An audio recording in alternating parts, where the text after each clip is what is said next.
आज की इस रात्रि सत्र में जो आप सभी मिल कर के अव्यक्त मुरली पर आप साधना करते हैं, अभ्यास करते हैं, मनन चिंतन करते हैं, जो समय की जिसे कहते हैं कि नीड ऑफ द आवर, आप सभी बहुत अच्छी मेहनत कर रहे हैं और इस मेहनत के लिए आप सबको दिल से बहुत बहुत बधाई हो।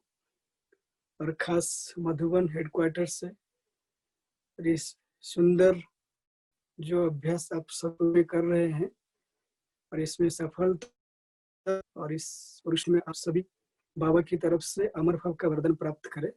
इन्हीं संकल्प के साथ आज की थोड़ा चर्चा शुरू करते हैं। जैसे अविनाश भाई बता रहे थे कि आप सभी मिलकर के रात को 9 बजे के बाद अव्यक्त मुरली, एक विशेष मुरली लेकर के उस पर मनन चिंतन करते हैं, अभ्यास करते हैं।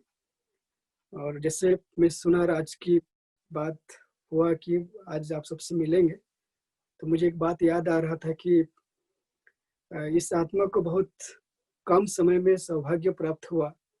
जैसे कहेंगे कि जैसे हमारी बर्थ राइट था, बाबा के बच्चे बनते ही इस यज्ञ में जो महारथी हैं उनके अंग संग में आने की वेरी फर्स्ट डे मधुबन में आते ही, और हो सकता है कि पूर्व जन्मों की कोई कर्म हो, अपने माता पिता की आशीर्वाद हो, जिसकी वजह से प्राप्त हुआ है। और मैं आते ही मुरली के प्रति मनन चिंतन करने की जो ढांचा, वो जब मैं स्पार्क में सेवाधारी रूप में ज्वाइन किया तभी परिवर्तन हुआ। आज की मुरली मनन चिंतन को लेकर के बात में अपने जीवन की घटना जो कहें कि ये अनुभव है, हो सकते हैं आप सबको काम में आए। जो ये चीज मुरली पढ़ना कैसे और अपने पुरुषार्थ की पूरा, जैसे कहते हैं कि पुरुषार्थ करने की विधि में यू टर्न हो गया वो जगदीश भाई के साथ एक मुलाकात में। और जब सेवाधारी थे फिर समर्पित हुए उसके दौरान, और ठीक मधुबन आने की 6 महीने के बाद, और हम एक ग्रुप बनाया गया था यहाँ ज्ञान सरोवर में, इसमें मुरली पर अलग अलग साकार मुरली पढ़ करके उसमें कुछ पॉइंट्स निकालने थे। जगदीश भाई की शरीर छोड़ने की 2 साल पहले की उनकी जो प्रेरणा था, वो चाहते थे कि परमात्मा महावाक्य हर एक आत्मा तक बड़े लूसिड मैनर में पहुंचे, सभी को समझ में आए। तो उसकी वो पॉइंट्स निकाल रहे थे और हम सेवाधारी थे। उस समय समर्पित भाई बहनों को अलाउ किया जाता था, लेकिन हमारी लगन को देख करके हमें अलाउ किया गया। और एक मुलाकात 15 मिनट का था, मेरे लाइफ को पूरा बदल दिया। उसमें था कि जगदीश भाई कुछ सवाल पूछ रहे थे कि मुरली क्लास के बाद हम लोग उनसे मिले, तो सवाल पूछते पूछते एक बात हम सभी आंसर दे रहे थे, तो उन्होंने एक शब्द कहा कि आप ये जो सभी मुरली की पॉइंट्स निकालते हो या पॉइंट याद रखते हो, ये है ज्ञान लोटा मंथन। और वो समझा रहे थे ज्ञान लोटा मंथन किससे कहते हैं, ज्ञान सागर मंथन किससे कहते हैं। जब हम मुरली को सिर्फ याद करते हैं पॉइंट के रूप में, और उसको कहते हैं कि ज्ञान लोटा मंथन करके कुछ आपने पॉइंट्स नोट किए, हो सकते हैं पॉइंट पूरा आप सारे मुरली को पूरी तरीके से नोट कर लिया आपने, मीठे बच्चे से लेकर के अंत तक, लेकिन अगर उसी पॉइंट को ज्ञान बल के रूप में, शक्ति के रूप में समय प्रमाण अपने यूज नहीं किया, ये ज्ञान लोटा मंथन हो गया। अगर आपने पॉइंट को समय पर यूज किया, जब जिस समय जिस पॉइंट की जरूरत है आप उसको उसी प्रमाण यूज करते हैं, उसको कहते हैं कि ज्ञान सागर मंथन। अर्थात मुरली को सिर्फ याद नहीं करना, पॉइंट को याद करके पॉइंट स्वरूप बनना, अर्थात जो मुरली की पॉइंट उसको धारण करना। तो उस पर काफी विचार सागर मंथन किए और एक अटेंशन आ गया मुरली सुनने के लिए। तो उन्होंने उस समय एक बात कहा था, क्योंकि मुरली की बात चल रहा है, मैं आज की मुरली से थोड़ा हट के 2-3 मिनट इस पर बोलना चाहूंगा। और वो कह रहे थे कि अगर कोई भी आत्मा अपनी स्थिति को परखना चाहती है, मेरी सच में मेरी स्थिति उड़ती कला में जा रही है या ठहरती कला में है या स्लो चल रहा है, तो उसमें उन्होंने 3 बात डिस्कशन में कहा था कि मुरली सुनते समय हर एक आत्मा की 3 स्थिति बनती है। और बाबा कई बार मुरली में कहते हैं कि मेरे 3 प्रकार के बच्चे हैं, पुरुषार्थी बच्चे।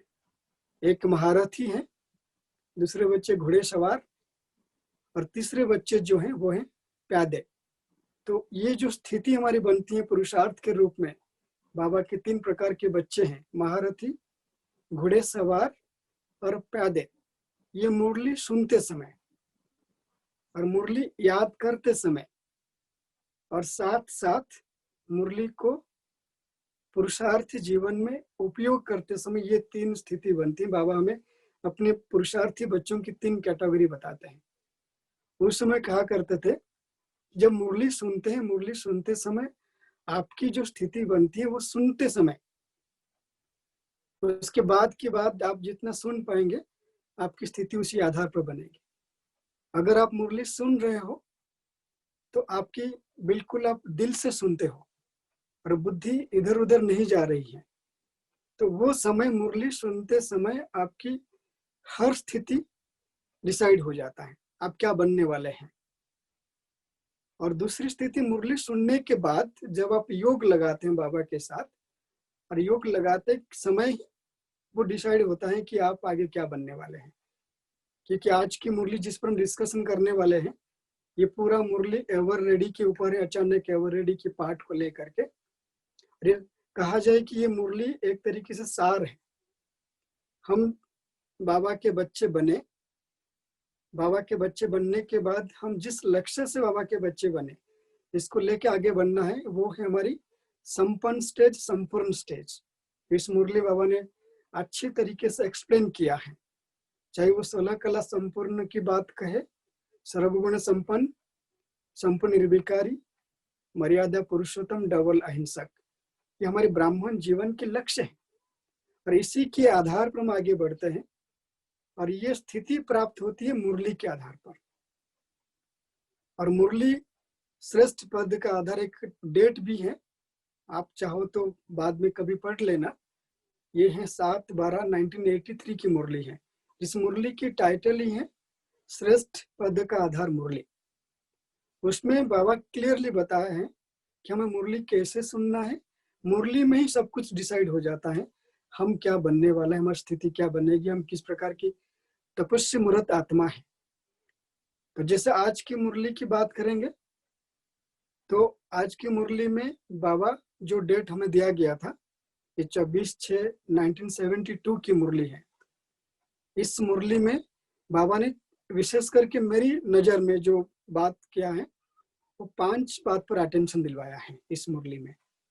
5 बात वो है, एक, बाबा ने हमें कहा कि बच्चे अगर आपको एवर रेडी बनना है तो बाबा ने आपको 3 चीज दिया है प्राप्ति के रूप में, और 3 बातें हमको दिया है जिसको कहते हैं कि गिफ्ट के रूप में। और उसी को लेकर के रिवाइज कोर्स के बाद बाबा ने कहा है कि रिवाइज कोर्स नहीं है, रिवाइज कोर्स फोर्स भरने का कोर्स है, फोर्स भरने का। हमारे जीवन में ये चाहिए हमें। और उसकी सहज युक्ति क्या है? सहज युक्ति बाबा ने अमृत वेले पर फोकस कर दिया पूरा का पूरा मुरली। तो ये 5 बातों में एक बाबा ने जो 3 चीजें हमने दी हैं चलने के लिए, करने के लिए, और उसके बाद गिफ्ट के रूप में हमें 3 चीज, हमें जैसे बाबा ने जो 3 बातें दी है, उस 3 बातों के आधार पर पूरा ब्राह्मण जीवन है। और वो 3 बात अगर हम उसको जीवन में धारण करते हैं, और उसी के आधार पर बाबा ने जो हमें बर्थ राइट दिया है वर्षा के रूप में, और जो वर्षा प्राप्त करने से ही हमारे नंबर बनते हैं, चाहे हम 16,108 बनते हैं, अष्टरत्न बनते हैं, 9 लाख में आते हैं, या आगे चल करके 33 करोड़ देवी देवताओं की श्रेणी में आते हैं। ये 3 बात पर है, और इसी के आधार पर हमारे जीवन की पुरुषार्थ है। और उसकी सहज युक्ति बाबा ने बताया अमृत वेला, और अमृत वेला फाउंडेशन की वेला है। और अमृत वेला हमें क्या करना चाहिए, क्या नहीं करना चाहिए, बाबा ने आज की मुरली में कहा है। उसको मैं अपने जीवन के अनुभव से कुछ बात चाहूंगा। जैसे पहली बात बाबा कहते हैं पूरी मुरली अमृत वेला को लेकर के, लेकिन वो है एवर रेडी। और एवर रेडी किससे कहते हैं? बाबा कहते हैं संपूर्ण स्टेज, संपन्न स्टेज। और ये संपूर्ण स्टेज को प्राप्त करने के लिए बाबा ने हमें 3 चीज दिया है, वो है श्रीमत और समर्पण और सेवा। बाबा ने कहा ये 3 चीज दिया है, चलने के लिए, करने के लिए। अर्थात हमें श्रीमत प्रमाण चलना है, और करना क्या है? समर्पण करना है और सेवा करना है। ये 3 चीज बाबा चलने और करने के लिए कहा है। लेकिन आगे जो बात, जो इम्पोर्टेंट बाबा ने बात ये कहा है कि बाबा ने दिया क्या है हमें। हमें बाबा ने, जैसे हम बाबा के बच्चे बने, वर्थ राइट के रूप में जो वर्षा प्राप्त करना है, हमें वर्षा के अधिकारी बनना है, उसके लिए 3 चीजें हमें दिया है, लाइट, माइट और डिवाइन इनसाइट। और आप पूरा पुरुषार्थ के जीवन को आप देखेंगे, ये तीनों चीज हमें ज्ञानी बनाता है, भक्त भी बनाता है। कई बार हम ज्ञान मार्ग में चलते हैं और हम हर वक्त ज्ञानी बनकर के नहीं चल पाते हैं, कभी कभी हम भक्त बन जाते हैं। लेकिन बाबा इस बात, भक्त किस बात में कहते हैं, ये बहुत अटेंशन देने वाली बात है। भक्त उससे कहते हैं कि अगर हम कोई भी चीज करते हैं पुरुषार्थ में, अगर हमें प्राप्ति नहीं होती है, थोड़ा बहुत ऊपर नीचे हो जाता है, हम दिल से कष्ट हो जाते हैं। हमारे पुरुषार्थ की जो लय है, जो तरीका है, जो स्पीड है, उस पर क्वेश्चन कर लेते हैं कि हमने इतना मेहनत किया लेकिन नहीं हो रहा है। ये भक्त की निशानी है, ज्ञानी की निशानी है। ज्ञानी क्या करते हैं कि जो पुरुषार्थ कर रहे हैं वो अटेंशन देते हैं कि पुरुषार्थ की मार्ग तो स्पष्ट है, विधि स्पष्ट है, क्योंकि ये विधि और मार्ग स्वयं परमात्मा ने दिया है, स्वयं भगवान ने दिया है। इसे कोई प्रश्न नहीं कि और कोई विधि हो सकता है। विधि अल्टीमेट है। हो सकता है कि जो विधि को उपयोग में कर रहा हूं पुरुषार्थ में, उसमें कोई ना कोई कमी हो सकता है। इसलिए हमारी पुरुषार्थ, बाबा जब डिवाइन इंसाइट की बात करते हैं या लाइट और माइट की बात करते हैं, उसमें बाबा हमें ये बात बताते हैं इस मुरली के आधार पर। एक लाइट अर्थात बाबा ने ज्ञान दिया है हमें, हमारी स्वरूप का परिचय दिया है, मैं लाइट हूं, और ज्ञान लाइट के रूप में मिला है हमें। और दूसरा परिचय दिया माइट, अर्थात परमात्म शक्ति प्राप्त हुआ है। ज्ञान के साथ साथ ज्ञान को धारण करने के लिए बाबा ने हमें अपनी शक्ति दे दिया है। और साथ साथ आगे डिवाइन इंसाइट।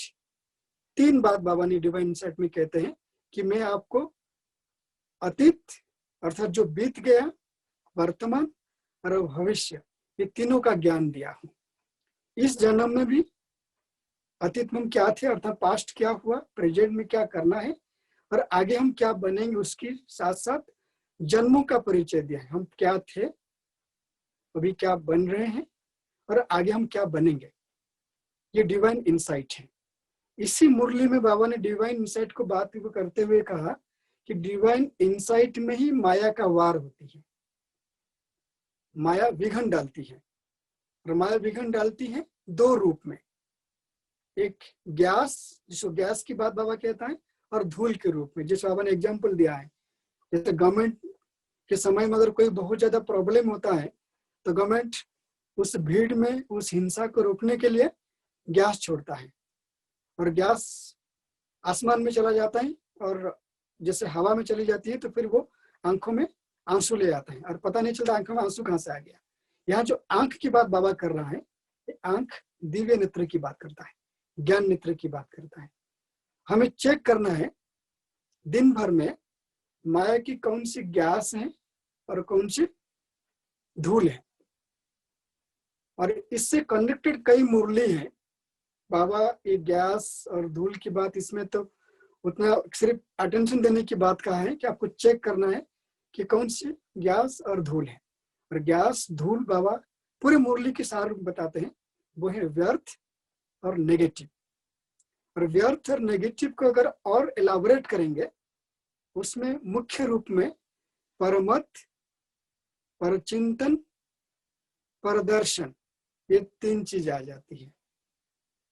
एक तो व्यर्थ और नेगेटिव, इसको हम कहेंगे गैस और धूल। और इसका और एलाबोरेट रूप होता है परमत, परचिंतन, परदर्शन। अगर डिवाइन इंसाइट है, और डिवाइन इंसाइट को काम करने के लिए, कायम रखने के लिए, जो पहले 3 बाबा ने बात हमें दिया है, 3 चीज, श्रीमत, समर्पण और साथ में सेवा।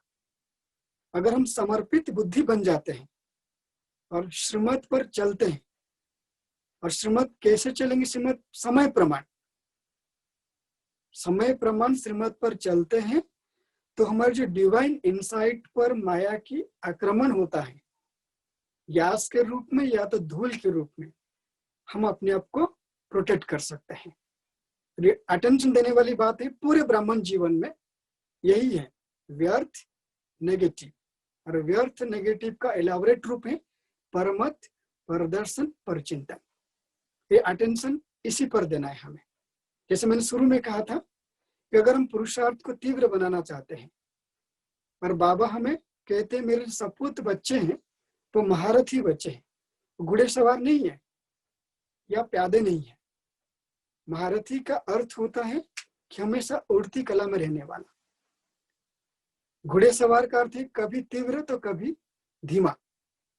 परिस्थिति आ गया, हम फिर ठहर गए, परिस्थिति को कोसने लगे, लोगों को दोष देने लगे, या तो हमारे सामने परिस्थिति उसके आधार पर हम पुरुषार्थ को आंकने लगते हैं। वो घोड़े सवार का लक्षण है। स्थिति अच्छी है, पुरुषार्थ बढ़िया है। स्थिति बदल गया तो पुरुषार्थ में ढीलापन आ जाता है। ये घोड़े सवार के लक्षण है। प्यादे के लक्षण है वो दूसरों को देखेंगे। चाहे आप उदाहरण लीजिए कि आप जिस सेंटर पर रेगुलर क्लास करते हैं, अगर उस सेंटर पर कई भाई बहन जो आपसे पहले ज्ञान में आए हैं, कोई 25 साल से, कोई 30 साल से, कोई और पुराने हैं, कोई आपसे आगे हैं, जो प्यादे होते हैं वो स्वयं को न देख करके दूसरों को देखते हैं। बाबा के हाथ नहीं छोड़ेंगे, वो बाबा के हाथ पकड़ के रहेंगे, लेकिन दूसरों को देखते रहेंगे। और दूसरों की स्थिति जैसी होगी उनको देख करके अपनी स्थिति होंगी। अर्थात दूसरे अगर खुशी की बात कर लिया, ये खुश हो गए। अगर दूसरे कभी ऐसे जिसको हमने आदर्श बनाया है, अगर उनके जीवन में कुछ ऐसे समस्या हमने देखा और उन्हीं के साथ हम भी ठहर जाते हैं। लेकिन बाबा कहते हैं नहीं, हमें महारथी बनना है, ना घोड़े सवार ना प्यादे बनना है। और महारथी आत्मा बनने के लिए जो सहज युक्ति रिवाइज कोर्स बाबा कहते हैं, रिवाइज कोर्स चल रहा है फोर्स भरने के लिए। और उसमें बाप अंडरलाइन किया कि रिवाइज नहीं है, ये फोर्स भरने का कोर्स चल रहा है। कभी कभी रिवाइज में हम सोच लेते हैं ये मुरली तुमने सुना है, मुरली बिल्कुल रिमेम्बर हो जाता है, कब सुना था, किस मोमेंट में सुना था। लेकिन बाबा कहते हैं सिर्फ याद नहीं करना है, हमें उसको धारण करना है। और इस रिवाइज कोर्स में जिस डेट की मुरली है, 72 की मुरली की जो बात कर रहे हैं, उस समय मैंने सुना था कि तब अमृत वेले की बात बाबा के समय से लेकर जो अटेंशन दिया जा रहा था, उस समय किसी भी कारण से बाबा के कुछ बच्चे अमृत वेले में अलवेले हो रहे थे। क्योंकि 969 बाबा शरीर छोड़े थे, तो कुछ अनन्य बच्चे बाबा की प्यार में इतना मगन होते थे कि कई बात को याद करके पुरुषार्थ होता था, लेकिन वो फाउंडेशन जो अमृत वेले उसमें अलवेले थे। अब कई बार मुरली सुनेंगे, कई महारथी बोलते हैं कि साकर बाबा के समय में अमृत वेला फिक्स नहीं था, धीरे धीरे फिक्स होता गया। उनके मुख से हम सुनते हैं, लेकिन अमृत वेला था नहीं था। एक उदाहरण से आता है, आप रमेश भाई की क्लास सुनेंगे, मैं आपको तो सजेस्ट करना चाहूंगा, बीच बीच में समय मिले आप बड़े रमेश भाई की क्लास सुनिए। उस क्लास से ब्रह्मा बाबा की चरित्र पता चलेगा आपको। ब्रह्मा बाबा कैसे थे, ब्रह्मा बाबा कैसे तपस्या करते थे, कैसे लोगों से इंटरेक्ट करते थे और पूरे यज्ञों को संभालते थे।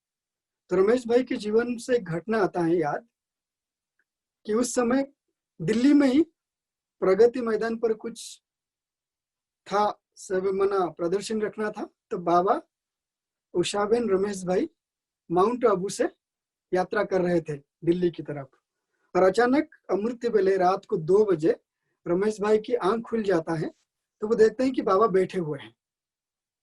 तो रमेश भाई बाबा को पूछते हैं कि बाबा आपको नींद नहीं आ रही क्या? बाबा ने बोला नींद आती है। तो रमेश भाई ने कहा कि आप फिर आराम करिए, क्योंकि कल दिन भर सेवा करना है, आराम का चांस तो नहीं मिलेगा, आप आराम कर लीजिए। तो बाबा का सुंदर जवाब था। बाबा ने कहा कि आप बच्चों की जो भाग्य है, ये ब्रह्मा को वो भाग्य नहीं है। तो रमेश भाई ने कहा क्या भाग्य हम बच्चों की जो आपकी नहीं है? ना आप बच्चे शिव बाबा को कभी भी याद कर सकते हो दिन भर में 24 घंटे में, लेकिन ब्रह्मा शिव बाबा को सिर्फ इसी समय याद कर सकता है, अमृत वेले, क्योंकि अमृत वेले ब्रह्मा के तन में शिव बाबा प्रवेश नहीं करते हैं, अमृत वेले के बाद प्रवेश करते हैं। अर्थात जैसे अमृत वेला पूरा हो गया, बाबा ब्रह्मा के तन में आकर के भक्त आत्माओं की भी साथ साथ अपने बच्चों की भी भाग्य बनाते हैं। तो इसलिए ब्रह्मा को और समय नहीं है। तो अमृत वेले की महत्व ब्रह्मा बाबा ने क्रिएट किया था, और जिसके आधार पर ब्रह्मा बाबा की ये जो तपस्या रहा, जागती ज्योत बन करके स्थूल आंखों की पलके बिना बिछाए, जैसे कहते ना पलके पड़ जाना, उसको बिल्कुल अलर्ट होकर के ब्रह्मा बाबा ने जो तपस्या किया, तो ब्रह्मा बाबा के नाम से ब्रह्मा मुहूर्त और ब्रह्मा मुहूर्त पड़ा। बाबा ने उस मुरली में कहा है, चाहे ब्रह्मा मुहूर्त कहो या ब्रह्मा मुहूर्त कहो, दोनों राइट है। ब्रह्मा मुहूर्त इसलिए क्योंकि ब्रह्मा ने जैसे आदि में स्थापना का कार्य किया, जैसे आप सभी बच्चे ब्रह्मा मुहूर्त में जो फाउंडेशन डालेंगे वो आपके दिन भर की कार्य होगा, उसमें आप स्थापना कार्य करेंगे। अर्थात अमूर्त वेले हमने किया तो ब्राह्मण जीवन की फाउंडेशन पड़ेगा, तो हम अपने जीवन की निर्माण कार्य करेंगे। अर्थात मनुष्य से ब्राह्मण, ब्राह्मण से देवता बनने की जो कार्य है उसकी फाउंडेशन अमृत वेले पड़ता है। और अमृत वेले को ब्रह्म मुहूर्त या ब्रह्मा मुहूर्त इसलिए कहा गया, प्रजापिता ब्रह्मा जो दादा लेखराज था, दादा लेखराज से ब्रह्मा इसलिए नहीं बना कि ब्रह्मा के तन में शिवा प्रवेश किए, नहीं, ब्रह्मा ने जो कर्तव्य किया प्रैक्टिकल, उसी कर्तव्य के आधार पर अमृत वेले को ब्रह्मा मुहूर्त या तो ब्रह्मा मुहूर्त कहा गया है। तो हम बाबा के बच्चे मास्टर ब्रह्मा है, इसलिए इस मुरली के आधार पर बाबा ने ब्रह्म मुहूर्त को इंपोर्टेंस दिया है। और जैसे इस मुरली बाबा ने और एक बात कहा है, लास्ट सेंटेंस आप जरूर पढ़ना, इस समय को वरदान है और श्रीमत है, इसलिए अमृत वेले को अगर श्रेष्ठ बनाना है, उसमें 3 बात बाबा ने कहने के लिए कहा। एक तो अमृत वेले में ये वरदान की वेला है, उसको स्मृति में लाओ, स्मृति स्वरूप और समर्थी स्थिति को प्राप्त करने के लिए बाबा ने बात कहा है। अमृत वेला विशेष गिफ्ट की वेला है, इस बाबा ने ये भी स्पष्ट किया है, और स्मृति स्वरूप बन जाने से हम प्राप्ति हो जाएगी। इससे अमृत वेले बाबा ने एक बात कोट किया, आप इसको अटेंशन में पढ़ना, कि आत्मा अमृत धारण करती है। अमृत अर्थात अमृत में 3 बात है अमृत वेले में। एक, अमृत में बाबा की शक्तियां, दूसरा बाबा के गुण, और तीसरा बाबा के वरदान। ये तीनों चीज अमृत वेले में हम स्वतः ही प्राप्त करते हैं। इसमें सिर्फ क्या करना है हमें अमृत वेले में, स्मृति की स्विच को ऑन करना है, और कुछ नहीं करना है हमें। अगर आप दादी गुलजार के क्लास सुनेंगे, बहुत सुंदर बताती हैं दादी कि जब आप परम धाम में बैठ गए, वहां पर ये संकल्प नहीं करो कि बाबा से किरणें आ रही है और मैं किरणें को धारण कर रही हूँ, मुझे वाइब्रेशन मिल रही, नहीं, आपको सिर्फ इतना करना है, स्मृति की स्विच को ऑन कर देना है। और स्मृति स्विच में क्या ऑन करना है कि उस समय की श्रीमत क्या मिली हुई है, उस स्मृति रूह रिहान करते हुए बाबा जो कहते हैं, उस समय में रूह रूहान करो स्वयं के साथ और बाबा के साथ। जो स्वयं के साथ रूह रिहान करो तो स्वयं की स्मृति को लेकर आओ, मैं कौन हूं, मुझे किसने जगाया है, मेरे सम्मुख कौन है अमृत वेले, वो मुझे क्या दे रहे हैं, ये स्मृति है। और दूसरा बाबा के साथ, बाबा हमें वरदान दे रहे हैं, बाबा हमें अपने समान बना रहे हैं, ये अमृत वेले वरदान की वेला है। और स्मृति और समर्थी, समय और श्रीमती, अगर 4 को आप याद करते हैं तो अमृत वेले में प्राप्ति ही प्राप्ति है। इसलिए पूरा मुरली को अगर आप और ध्यान से पढ़ेंगे, इस मुरली की जो मैंने बात कहा शुरू में कि बाबा इस मुरली में एक तो बताते हैं कि हमारी स्थिति कैसी होनी चाहिए, अमृत वेले हमारी स्थिति संपन्न स्थिति होना चाहिए, बाप समान स्टेज, बाप समान स्टेज होना चाहिए। और इस बाप समान स्टेज प्राप्त करने के लिए बाबा ने मुझे बर्थ राइट दिया है, उस बर्थ राइट को अनुभूति करने के लिए। और बर्थ राइट जो है वर्षा के रूप में है। वो वर्षा सर्वगुण संपन्न बनने की, 16 कला संपूर्ण बनने की, संपूर्ण निर्विकारी बनने की और साथ साथ मर्यादा पुरुषोत्तम बनने की, ये वर्षा प्राप्त करने की बेला है। और अभ्यास हम क्या कर सकते हैं, जो मैंने अपने जीवन में अनुभव किया हूं, हमें अमृत वेले में बालक से मालिक बनकर के बैठ जाना है। मैं बाबा का बालक हूं और बाबा मुझे अपने सारे खजानों के मालिक बना रहे हैं, और मुझे उस समय क्या अटेंशन देना है, क्योंकि अटेंशन शब्द बाबा बार बार इसमें कहा है, मुझे अटेंशन देना है, स्मृति की स्विच को ऑन करना है। स्मृति की स्विच में दो बात है, एक मन, दूसरी बुद्धि। अर्थात मन में श्रेष्ठ संकल्प हो।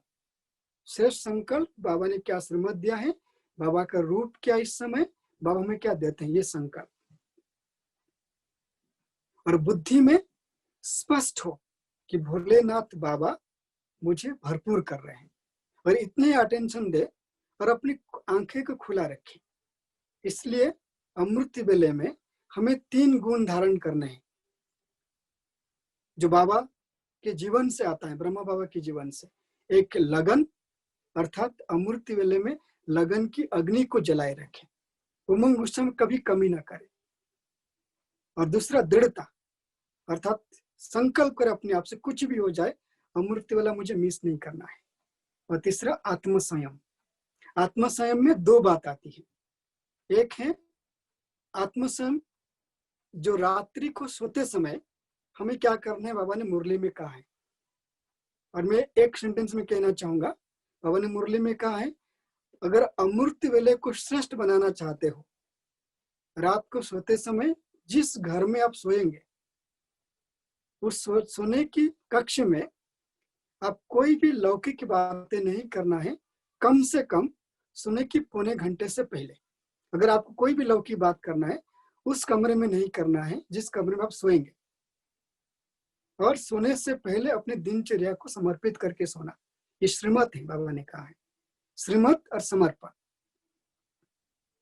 और रात को उठने के बाद, अमृत वेले उठने के बाद, आंख खोलते ही आप आत्म संयमिक रूप में 15 मिनट का समय, हर एक ब्राह्मण बच्चे की ब्रह्म मुहूर्त का उठने के बाद का 15 मिनट आपका जैसा होगा, आगे की अमृत वेला वैसा होगा।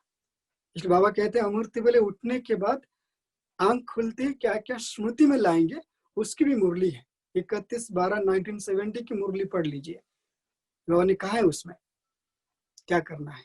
इसलिए आज की मुरली की यही चिंतन है, और ये मनन कहो या धारणा कहो, ब्राह्मण जीवन का फाउंडेशन अमृत वेला। आज हम जो हैं, जैसे हैं, जिस रूप में हैं,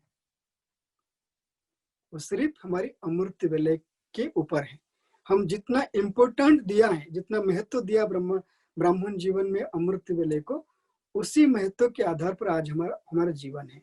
बाबा कहते हैं एक मुरली में, अगर ब्राह्मण जीवन में चलाना और चिल्लाना, ये दोनों को समाप्त करना चाहते हो, तो अमृत वेले को श्रेष्ठ बना दो। श्रीमत प्रमाण, समय का महत्व है, ये गिफ्ट है। ओम शांति भाई जी।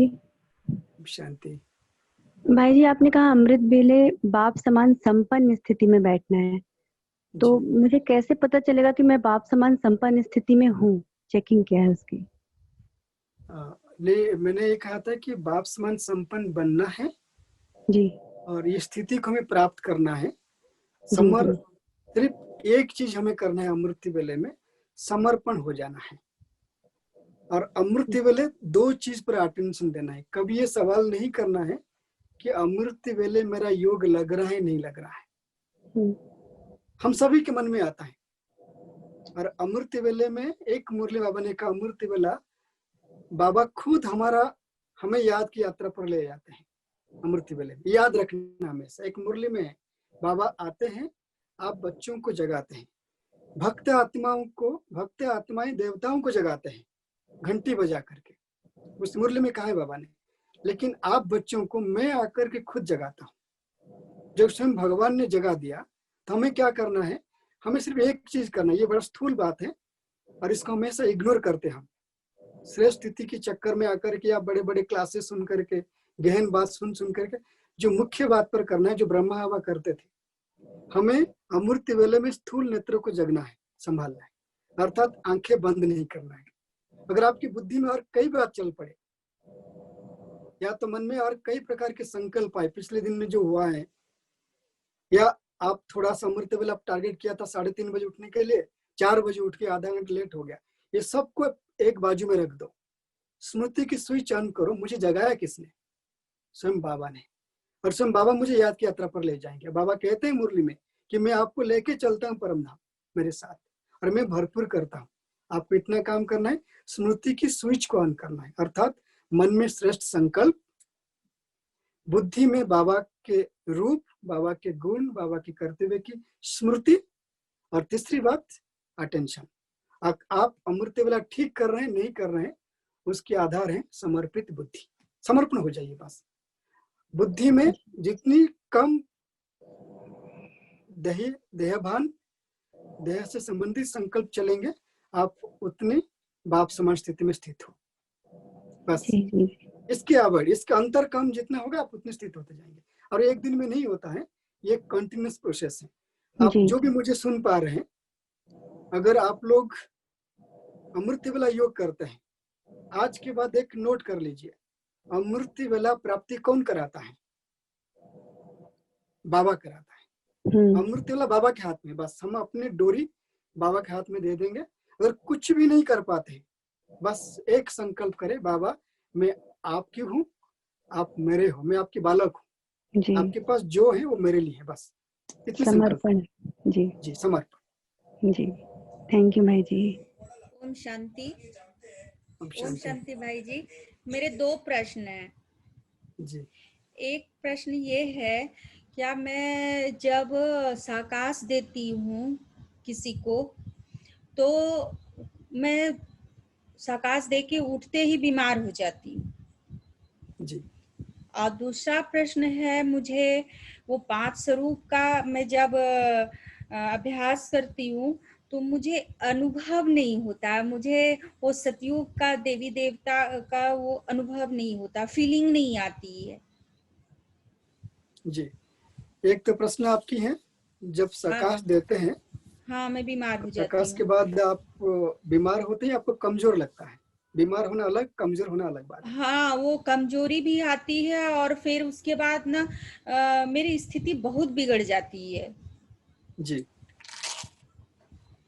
अब देखिए, एक चीज तो आप अटेंशन दीजिए, कभी भी सकाश देते हैं, सकाश की वजह से सब नहीं होता है जी, और कुछ अलग कारण हो सकता है, और उसको, क्योंकि ये फिजिकली प्रॉब्लम की बात कर रहे हैं आप ना, कुछ शारीरिक बीमारी की बात कर रहे हैं, इसको आप चेक करें। लेकिन अगर सकाश तुरंत देने के बाद अगर आपको फील हो रहा है, और मैं आपको बताऊंगा, मेरे जीवन के अनुभव की बात करेंगे तो मुझे ये गलत नहीं लगता है। मैं आपको अपने जीवन का अनुभव सुनाता हूँ। आज को 6 साल पहले, थोड़ा समय 2 मिनट लगेगा, 6 साल पहले हम कटक में थे, वहां पर टीचर्स बहनों की भर्ती हो रही थी जी। एक टीचर बहन थी जिनके शरीर में एक आत्मा की प्रवेशता होती थी, जिनको 6 महीने से नींद नहीं आती थी। तो हमें चैलेंज किया गया कि आप योग की प्रयोग कराते हैं, आप बहन को सुला के दिखाइए। तो हमने कहा देखिए, तो चैलेंज की बात नहीं है, हर एक आदमी में तो इतना कोशिश कर सकता हूँ, मैं एक कुछ समय के लिए बहन को नींद की दान दे सकता हूँ, कोशिश करते हैं। एक बार हमने योग किया, योग में हमने इतना ही संकल्प किया कि बाबा अगर मैंने कुछ भी किया हूँ अपने जीवन में, तो एक बात है कि आप आपके बच्ची को आज सुला दीजिए, और उसके लिए अगर मेरी नींद उड़ जाए कोई बात नहीं। और आप समझेंगे नहीं, रात को 10 बजे के बाद मेरा एक आदत है, मैं बेड पर सोते ही 5 मिनट नींद आ जाती है। उस दिन रात भर में सोया नहीं, बार बार नींद जगे। मैं तो भूल गया था बोल करके, लेकिन मुझे उस दिन नींद नहीं आई, और 12 बजे के बाद मुझे बहुत वीक फील हुआ, और 2 बजे मुझे याद आ गया कि यार मैंने तो संकल्प किया था रात को कि बाबा को कहा था कि बाबा इस बहन को आप मेरी नींद लेकर को नींद दीजिए। जब हम सकाश देते हैं, याद रखिए इस बात को, जब सकाश देते हैं बहुत बड़ा पुण्य कार्य करते हैं। हो सकता है कि उस समय हम जो सकाश दे रहे हैं उस आत्माओं को हम क्या करें, उनकी जो हिसाब किताब है उस हिसाब किताब उनको जो भोगना था, हम अपने सकाश दे करके उसकी भोगना को अपने ऊपर जैसे हमने ले लिया। अगर आपको वीकनेसेस होता है या कोई बीमार होते हैं, ये कोई इसमें घबराने की बात नहीं है, बल्कि आपकी पुण्य इकट्ठा हो रहा है। थोड़े बहुत हिसाब किताब आपकी इस बीमारी के रूप में चला जा रहा है और उसके रिटर्न में प्राप्ति बहुत आपको हो रहा है। अंत समय जब आएगा, जो सकाश देने वाले सेवा करते हैं निस्वार्थ बन करके और बाबा समान, तो बाबा उनको राइट हैंड के रूप में यूज करेगा 3 काम करने के लिए अंतिम समय में। एक तो आत्माओं को जगाने के लिए, जिसको कहते हैं दिव्य नेत्र प्रदान करने के लिए। जो अशांत भटकती हुई आत्माएं हैं, उन आत्माओं को 1 सेकंड में सुख शांति प्रदान करने के लिए। और जहाँ सुख शांति देने की बात होती है, आप आज से समझ लीजिए कि सकाश दे रहा, अगर आपको कोई ऐसा तकलीफ हो रहा है, आप उसको एक्सेप्ट कर लीजिए, डरिए मत इसमें। क्योंकि जो हम सकाश दे रहे हैं, हम कुछ नेचर के नियम को थोड़ा सा अपने हाथ में ले रहे हैं। ये बहुत अच्छी बात है। कई आत्मा निर्बल है, दुर्बल है, उनको अपने अपने योग के बल पर हम सहयोग देते हैं, तो ये रिटर्न के रूप में किसी भी रूप में आ सकता है, चाहे शारीरिक बीमारी या थोड़ा मन में कुछ कष्ट आ जाना या व्यर्थ संकल्प चलने, सब होता है।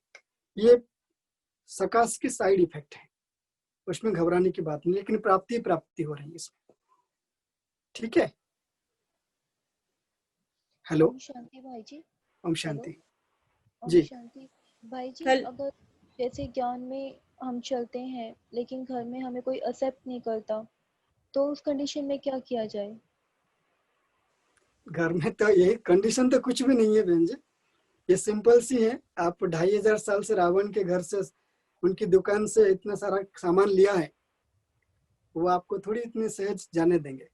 अगर आपको एक्सेप्ट नहीं कर रहे हैं तो आपके लिए थोड़ा सा चैलेंज है, लेकिन यहाँ पर आगे प्राप्ति बहुत ही। उनके एक्सेप्टेंस को देखने से पहले सबसे पहले आप स्वयं को एक्सेप्ट करिए। अगर अपने परिवार वालों से एक्सेप्टेंस लेना चाहते हैं, आप 2 चीज को दिल से एक्सेप्ट करिए कि मैं बाबा की हूँ, बाबा मेरा है। और ये दिल से आप जितना ज्यादा एक्सेप्ट करते जाएंगे, आपकी लगन और मगन इसमें जितना बढ़ेगा, और धीरे धीरे आपके परिवार वाले भी आपको एक्सेप्ट करेंगे। हो सकता है कि 2 कारण कि आप ज्ञान में आने के बाद कुछ ऐसे कमजोरी है जो आपके परिवार वालों को अभी भी दिख रहा है, उनको नहीं दिख रहा है कि आपके अंदर वो अलौकिकता आई है, उसकी वजह से वो एक्सेप्टेंस नहीं आ सकता है। या तो ये हो सकता है कि आपके लिए एक एग्जाम है, आप तो कहते हो कि आप बाबा के हो, भगवान के बच्चे हो, तो चलिए हम आपके ऊपर विघन डालते हैं, और ये विघन के बाद आप अपने आप को भगवान की बच्चा स्वीकार करते नहीं करते। ये एग्जाम भी हो सकता है, लेकिन इसमें डरने की कोई बात नहीं है। हर चीज को एक्सेप्ट नहीं कर, हमेशा याद रखिए हम बाबा के बच्चे बनते हैं। हम सिर्फ इसके लिए नहीं कि हमारे परिवार वाले एक्सेप्ट कर ले हमको, या हम बीमारी से मुक्त हो जाए, या हमें सुख प्राप्त हो जाए। ये तो बहुत साधारण बात है। हम जो बाबा के बच्चे बनते हैं, हम सिर्फ बाबा के बच्चे नहीं है, हमारे नीचे, हमारे पीछे लाखों करोड़ों आत्माएं हैं जिनको हमसे प्राप्ति हो रही है। बाबा मुरली में कहते हैं कि जब जिस दिन आपने दिल से स्वीकार कर लिया कि मैं आत्मा हूँ, परमात्मा मेरे बाप हैं, अब मुरली क्लास अटेंड किया और कुछ ऐसे धारणाएं जीवन में अपनाए, खास करके पवित्रता को, उसी दिन आप पूर्वज से पूज्य स्वरूप आत्मा बन गए। अर्थात आप उठेंगे, बैठेंगे, चलेंगे, फिरेंगे, खाएंगे, जो कुछ भी करेंगे, लाखों करोड़ों आत्माओं को आपसे प्राप्ति होगी। और इतनी सारी बातों के बीच में ये सारे जो पारिवारिक की विघन आना, ये तो कुछ भी रोल प्ले नहीं कर सकता है। भक्ति मार्ग में कई उदाहरण है, भगवान के लोगों ने अपने जहर तक भी पी लिया, सामना कर लिया कितनी बात, जिनको पता ही नहीं था भगवान क्या है। हमको तो पूरा स्पष्ट ज्ञान है, इसलिए इसको आप चैलेंज कर मत लीजिए, आप समझ लीजिए पार्ट ऑफ लाइफ है, होता रहेगा। लेकिन हमें बाबा के प्यार के प्रति लगन, मुरली के प्रति लगन, जो धारणा है उसके उस लगन में कोई कमी नहीं रखेंगे। परिवार वाला एक्सेप्ट कर लेंगे, थोड़े दिन के बाद कर लेंगे, निश्चिंत रहिए आप। भाई जी, वो सतयुग और 5 स्वरूप का में कैसे फीलिंग आएगी? आप देखिए, फीलिंग जहां पर अनुभव की बात होता है, आपको मैं स्पष्ट करना चाहूंगा, अनुभव का 2 अर्थ हैं। अनुभव का एक अर्थ है समझना, ज्ञान को समझ करके उसको स्मृति में लेके आना। अगर कोई भी, चाहे 5 स्वरूप की अभ्यास हो या सतयुग की बात हो, अगर आप उसको सही तरीके से स्मृति में लेकर के आते हैं, और स्मृति में ले आने के बाद जब वो स्मृति बिल्कुल बिना मिक्सचर वाला होगा, तो अनुभव अपने आप होने लगेंगे। एक होता है समझना, अर्थात बार बार स्मृति में लेकर के आना। अगर अभी आपको अनुभव नहीं हो रहा है, आप इस स्मृति को, इस अभ्यास को बनाए रखें। आज नहीं तो कल आपको अनुभूति होने लगेंगे। लेकिन मुझे नहीं लगता है कि आप अगर अभ्यास कर रहे हैं, आपको अनुभव नहीं हो रहे हैं, आप किस तरीके से उसको क्वांटिफाई करते हैं, आप अनुभव क्या समझते हैं, वो थोड़ा सा समझना जरूरी है। लेकिन अभी समय कम है, इतना बताना चाहेंगे, अगर आप 5 स्वरूप के अभ्यास कर रहे हैं, चाहे आप सतयुग की तरफ जा रहे हैं या और बाकी स्वरूप को अनुभूति कर रहे हैं, आपको सिर्फ इतना करना है कि आप स्मृति में स्थित हो जाइए, मन में और कोई बात नहीं आए पहले। जैसे स्मृति में स्थित होते जाएंगे और स्मृति आपको अनुभव कराएगा, वो विजन लेके आ जाएगा।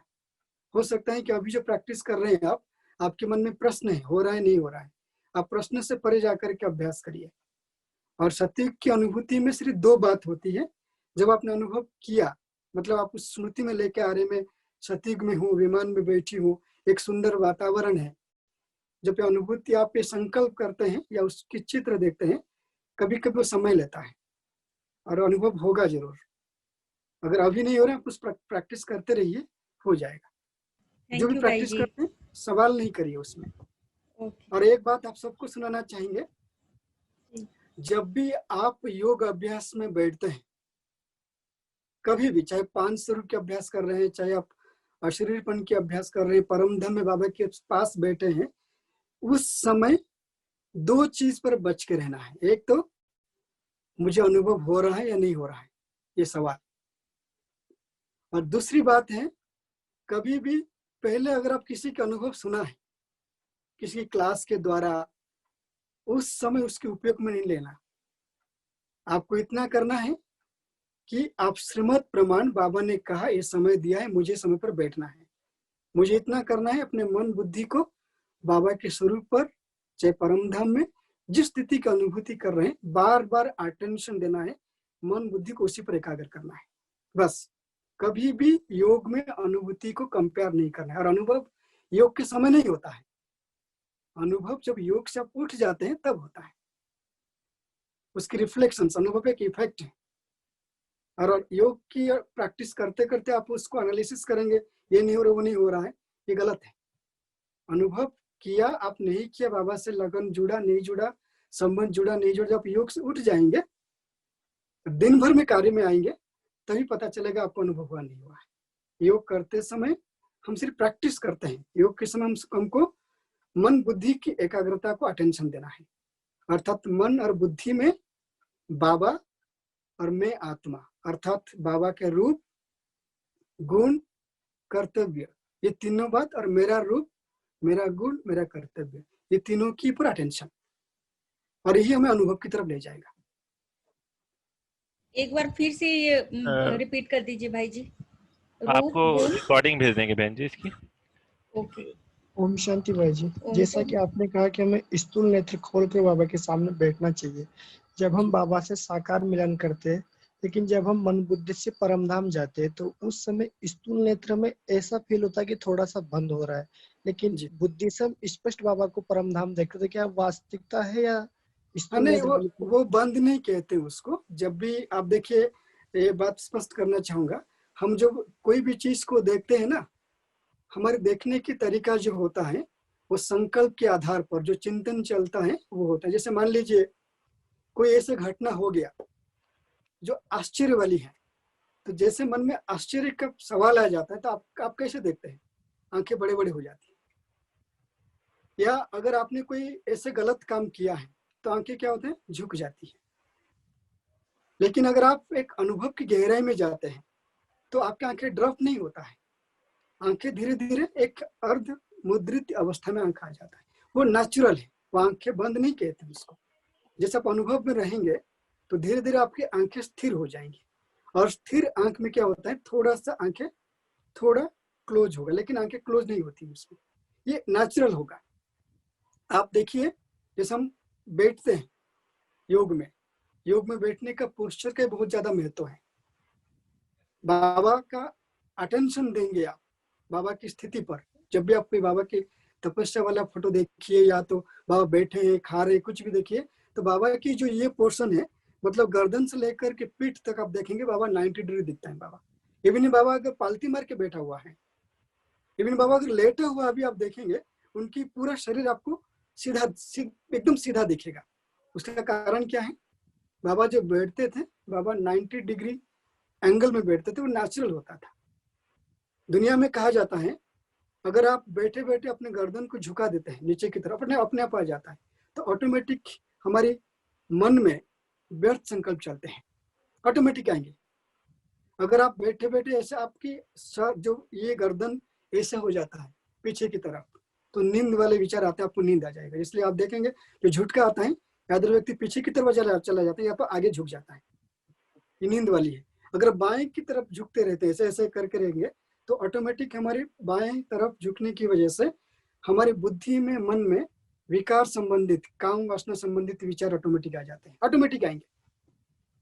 अगर आप दाईं तरफ आते हैं, जिसको कहते हैं लिथार्जी बहुत आता है, बहुत सारे ऐसे अनाप शनाप विचार आते जाएंगे। और ये चीजें बैठक की महत्व है, हमने उसको अटेंशन नहीं दिया। सहज योग के नाम से हम ऐसे ऐसे आलस्य वृत्ति को धारण किए हैं, हमारी खुद की शारीरिक बैठक हमें उस तरफ ले जाता है। अगर आप सीधे बैठेंगे, आपकी आंखें बिल्कुल परपेंडिकुलर में रहेगा और आप झुकेंगे नहीं। इसलिए बुद्धि की स्विच अगर ऑन है, बुद्धि की स्मृति की स्विच ऑन है, तो कभी आंखें बंद नहीं होता है। वो एक तरीके से अर्धमुर्दित अवस्था, वो योगिक स्थिति कहते हैं। नींद आने से क्या होगा, ऑटोमेटिक आपको नींद आ रही है तो आप झुक जाएंगे सीधा, अलर्ट नहीं बैठ सकते हैं। इसलिए आप चेक करिए कि आप अलर्ट बैठे हैं या झुके हुए हैं, आंखें बंद नहीं होता है उसमें। ठीक है, धन्यवाद भाई जी। एक और आपने मुरली के बारे में जो 3 बातें बताई थी, उसमें एक तो आपने क्लियर किया कि हमारी मन बुद्धि इधर उधर भटकेगा नहीं, और 2 और कौन सी जिसे हम चेक कर सकते हैं कि हम कौन सी अवस्था में हैं, उसको थोड़ा क्लियर कीजिए। हाँ, जैसे जब मुरली सुनते हैं, मुरली में कोई भी देह दुनिया की बात नहीं आएगा आपको, कोई भी, मतलब से अलौकिक दुनिया की बात नहीं आएगी। और दूसरी, आपको नींद नहीं आएगी। तीसरी, बुद्धि और मन बाबा की तरफ रहेगा, बिल्कुल बाबा की तरफ। और आप गोप गोपी की तरह मुरली सुनते हुए झूमते जाएंगे। ऐसे बाबा कई बार मनोज दादी कहा करती थी, मुरली सुनते समय आपकी कंधा हिलना चाहिए। कई बार ऐसे होता है, अगर नींद भी आते हैं ना, आप एक आर्टिफिशियल एक्सरसाइज कर लीजिए, सुनते सुनते बीच बीच में ऐसे ऐसे हिलाइए कंधे को, तो आपको भी नींद नहीं आएगी, अगर नींद की आदत हो तो कई बार। इसलिए हमें अटेंशन देना है, स्थूल नेत्र खुला भी रहे और मन बुद्धि में कोई भी लौकिक बातें ना आए, और बाबा जो सुना रहे बाबा की तरफ अटेंशन दो। और एक सुंदर प्रैक्टिस आप कर सकते हैं, जो मैं करता हूँ बीच बीच में, कि मुरली के समय और अमृत वेले, ये 2 चीज बाबा बोलते हैं, ये 2 स्थिति बाबा का होता है उसी समय। बाबा जो मुरली सुनाते हैं, कारों का खजाना जो बाबा के पास है, बाबा खोल के देते हैं मुरली सुनाते समय। और जब अमृत वेले में बाबा के पास जो खजाना है, उस समय भरते हैं, शक्ति के रूप में, एक ज्ञान के रूप में देते हैं। और उस दोनों स्थिति में बाबा अपने रूप को बोलते हैं, मैं एक पावरफुल मैग्नेट बन जाता हूँ, मैग्नेट।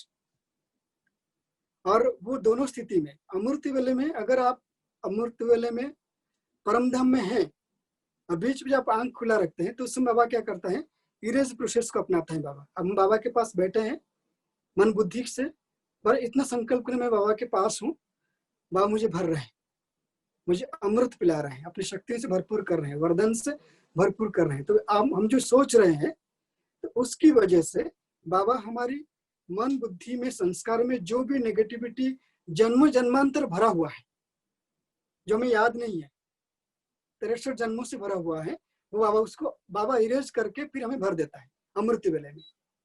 और जब मुरली सुनते हैं, और इस ब्राह्मण जीवन में, जो हमने ब्राह्मण जीवन में आने के बाद भी जो कर्म किए हैं, कई बार होता है हमसे गलती हो जाती है, बहुत सारे बातें हैं, तो मुरली सुनते समय बाबा मैग्नेट बन करके इस जन्म में जो हमने किया है, ज्ञान में आने के बाद जो भूल चुके हुए, बाबा उसको इरेज करके हमें अभूल बनाता है। इसलिए बाबा कहते हैं मुरली क्लास अमृत वेले को अटेंशन पूर्वक कर लो। हमें इतना ही करना है, अटेंशन देना है। मुरली क्लास में बाबा मैग्नेट के रूप में मैं ब्राह्मण जीवन में जो भूल चूक किया हूँ, बाबा उसको मुरली सुनाते सुनाते हमें भर भी रहा है, उसको इरेज करना बाबा का काम है करने का। और अमृत वेले में जन्म जन्मांतर जो हुआ है उसको बाबा भरता है। इसलिए अमृत वेले में बालक से मालिक बन करके बैठना है, और मुरली क्लास में मालिक से बालक, मैं मालिक हूं, जो बाबा ने सुनाया मैं स्वीकार कर लिया उसको। मुरली सुनते समय कभी लजिक पुट नहीं करना, सुनते जाओ मुरली में गाय की तरह अपने अंदर लेते जाओ, पॉइंट लेते जाओ। मुरली समय लजिक अप्लाई नहीं करना है, सुनते जाओ। मुरली के बाद आप जो भी लजिक अप्लाई करना है करिए, अटेंशन इतना देना है, ठीक है।